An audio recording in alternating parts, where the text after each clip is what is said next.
People are afraid to merge on freeways in Los Angeles. This is the first thing I hear when I come back to the city. Blair picks me up from LAX and mutters this under her breath as her car drives up the on-ramp. She says, "People are afraid to merge on freeways in Los Angeles." Though that sentence shouldn't bother me. It stays in my mind for an uncomfortably long time. Nothing else seems to matter. Not the fact that I'm 18 and it's December and the ride on the plane has been rough and the couple from Santa Barbara who were sitting across from me in the first class had gotten pretty drunk. Not the mud that had splattered the legs of my jeans, which felt kind of cold and loose. Earlier that day at an airport in New Hampshire. Not the stain on the arm of the wrinkled damp shirt I wear, a shirt which had looked fresh and clean this morning. Not the tear on the neck of my gray argyle vest, which seems vaguely more Eastern than before. Especially next to Blair's clean tight jeans and her pale blue t-shirts. All this seems irrelevant next to that one sentence. It seems easier to hear that people are afraid to merge rather than I'm pretty sure Muriel is an anorexic, or the singer on the radio crying out about magnetic waves. Nothing else seems to matter to me but those 10 words.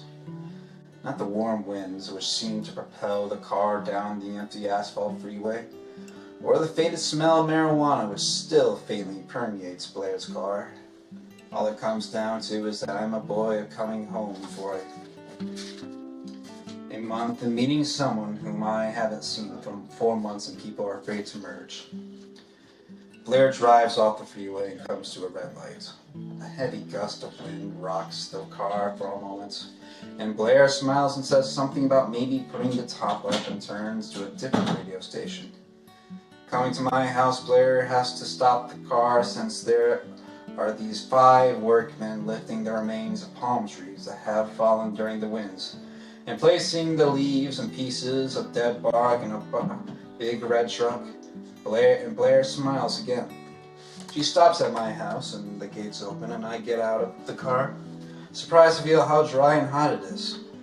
I stand there for a pretty long time, and Blair, after helping me lift the suitcases out of the trunk, grins at me and asks, "What's wrong?" And I say, "Nothing." Blair says, "You look pale." I shrug and we say goodbye as she gets into her car and drives away. Nobody's home. The air conditioner is on and the house smells like pine. There's a note on the kitchen table that tells me that my mother and sisters are out Christmas shopping. From where I'm standing, I can see the dog lying by the pool, breathing heavily, asleep, its fur ruffled by the wind. I walk upstairs past a new maid who smiles at me and seems to understand who I am, and past my sister's room, which still both look the same, only with different GQ cutouts pasted on the wall, and enter my room and see that it hasn't changed. The walls are still white, the records are still in place, the television hasn't been moved, the Venetian blinds are still open, just as I had left them. It looks like my mother and the new maid, or maybe the old maid, cleaned out my closet while I was gone. There's a pile of comic books on my desk with a note open on top of them that reads, "Do you still want these?" Also a message that Julian called, and a card that says, "Fuck Christmas" on it. I open it and it says, "Let's fuck Christmas together." On the inside, an invitation to Blair's Christmas party.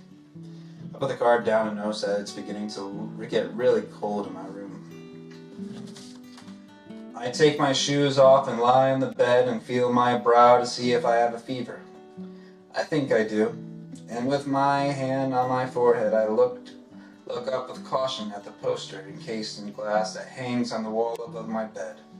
But it hasn't changed either. It's a promotional poster for an old Elvis Costello record. Elvis looks past me, does this wry, ironic smile on his lips, staring out the window, the word trust hovering over his head, and his sunglasses, one lens red and the other blue, pushed down past the ridge of his nose so that you can see his eyes, just slightly off center. The eyes don't look at me, though. They only look at whoever's standing by the window. I'm too tired to get up and stand by the window. I pick up the phone and call Julian. Amazed can remember his number. There's no answer. I sit up, and through the Venetian blinds I can see the palm trees shaking wildly, actually bending in the hot winds, and then I stare back at the poster, and then turn away, and then look back again at the smile and the mocking eyes, the red and blue glasses.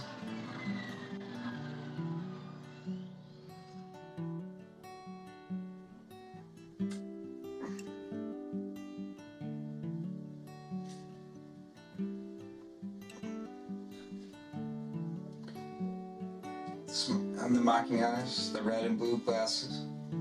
I can still hear people are afraid of to merge, and I try to get over the sentence, blank it out. I turn on MTV and tell myself I could get over it and go to sleep if I had some Valium. And then I think about Muriel and I feel a little sick as the videos begin to flash by. I bring Daniel to Blair's party that night, and Daniel is wearing sunglasses and a black wool jacket and black jeans. He's also wearing black suede gloves because he cut himself badly on a piece of glass a week earlier in New Hampshire.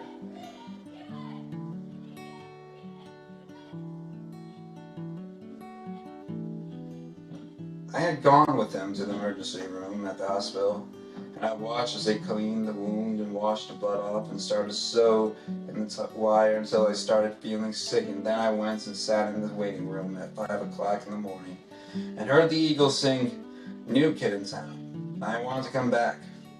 We're standing at the door of Blair's house in Beverly Hills, and Daniel complains the gloves are sticking to the wires and are too tight. But he doesn't take them off because he doesn't want people to see the thin silver wires sticking out of the skin on his thumb and fingers. Blair answers the door. "Hey, gorgeous," Blair exclaims. She's wearing a black leather jacket and matching pants, and no shoes, and she hugs me, then looks at Daniel. "Well, who's this?" she asks, grinning. "This is Daniel. Daniel, this is Blair," I say. Blair offered her a hand, and Daniel smiles and shakes softly. "Well, come on in. Merry Christmas." There are 2 Christmas trees, one in the living room and one in the den, and both have twinkling dark red lights coloring them. There are people at the party from high school, most of whom I haven't seen since graduation, and they all stand next to the 2 huge trees. Trent, a male model I know, is there. "Hey, Clay," Trent says, a red and green plaid scarf wrapped around his neck. "Trent," I say. "How are you, babes?" "Great, Trent." "Great. Trent, this is Daniel. Daniel, this is Trent." Trent offers his hand, and Daniel smiles and adjusts his sunglasses and lightly shakes it. "Hey, Daniel," Trent says. "Where do you go to school?" "With Clay," Daniel says. "Where do you go?" "UCLA, or as the Orientals like to call it, UCRA. Trent imitates an old Japanese man, and eyes slit, head bowed, front teeth stuck out in parody, then laughs drunkenly. "I go to the University of Spoiled Chicken," Blair says, still grinning, running her fingers through her long blonde hair. "Where?" asks Daniel. "USC, she says. "Oh yeah," he says, "that's right." Blair and Trent laugh, and she grabs his arm so to balance herself for a moment. "Or Jews, SC, she says, almost gasping. "Or Jew CLA, Trent says, still laughing. Finally, Blair stops laughing and brushes past him. "Put a goddamn shirt on, you Neanderthal." "Come on, man. I don't have any shirts. Only pants.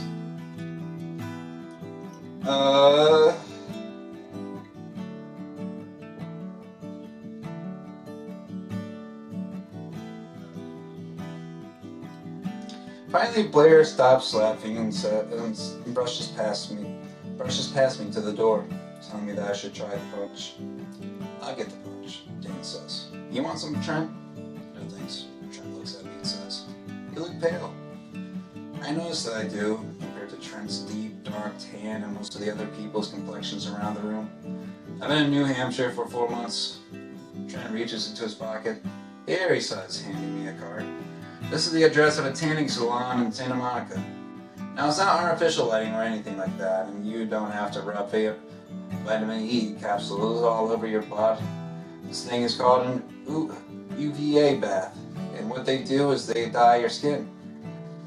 I stopped listening to Trent after a while, look over at the three boys, friends of Blair's I don't know, who go to USC, all tan and blonde, and one is singing along with music coming out of the speakers. It works, Trent says. What works? I asked, distracted. And you, an UVA bath. UVA, look at the card, dude. Oh yeah, I look at the card. They dye your skin, right? Right, okay. Pause. What have you been doing, Trent asks. Unpacking, I say. What about you? Well, he smiles proudly. I got accepted by this modeling agency, a really good one, he assures me. And guess who's going to be not only on the cover of International Mail in 2 months, but who is also the month of June in UCLA's College Man calendar? Who? I ask. Me, dude, Trinidad says. International Mail? Yeah. I don't like the magazine. My agent told them no nude stuff, just like Speedos and stuff like that. I don't do any nude stuff. I believe him, but don't know why, and look around the room to see if Rip, my dealer, is at the party. But I don't see him, and I turn back to Trent and ask, yeah? What else have you been doing? Oh, like the usual, going to Nautilus, getting smashed, going to the UVA place. But hey, don't tell anyone I've been there, okay? What? I said don't tell anyone about this UVA place, okay? Trent looks worried, concerned almost. I put my hand on his shoulder and give it a squeeze to reassure him. Oh yeah, don't worry. Hey, he says, looking around the room. I'll do a little business. Later, lunch, he chokes, leaving. Daniel comes back with a punch and it's very red and very strong, and I cough a little as I take a swallow. From where I'm standing, I can see Blair's father. Who's this movie producer? He's sitting in a corner of the den talking with this young actor I think I went to school with. Blair's father's boyfriend is also at the party. His name's Jared, and he's really young and blonde and tan and has blue eyes and incredibly straight white teeth. He's talking to the three boys from USC. I can also see Blair's mother, who is sitting by the bar drinking a vodka gimlet, her hand shaking as she brings a drink to her mouth. Blair's friend Alana comes into the den and hugs me, and I introduce her to Daniel. You look just like David Bowie, Alana. You look just like David Bowie. Alana, who's obviously coked up out of her mind, tells Daniel, Are you left-handed? No, I'm afraid not, Daniel says. Alana likes guys who are left-handed, I tell Daniel, and who look like David Bowie, she reminds me. And who live in the colony, I finish. Oh, Clay, you're such a beastie, she giggles. Clay is a total beastie, she tells Daniel. Yes, I know, Daniel says. A beastie. Totally. Have you had any punch? You should have had some, I tell her. Darling, she says slowly, dramatically. I made the punch, she laughs and then spots Jared and stops suddenly. Oh, God. I wish Blair's father would invite Jared to these things. It makes her mother so nervous.